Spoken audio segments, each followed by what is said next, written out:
Open the lid and fill the water tank with drinking water. The water level should not exceed max level, as indicated on the water gauge.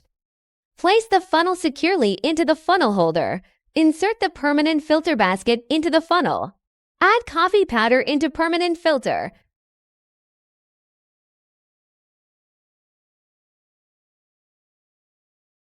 Close the top cover completely.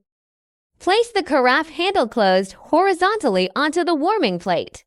Press the power button, then brewing will begin.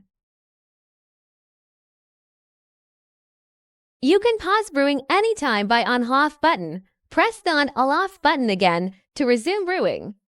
You may remove the carafe to pour coffee at any time. Brewing pauses automatically. Replace the carafe within 30 seconds to avoid spills. When brewing finishes about 1 minute after dripping stops, remove the carafe and serve. Use the hour or min button to select the needed prog time.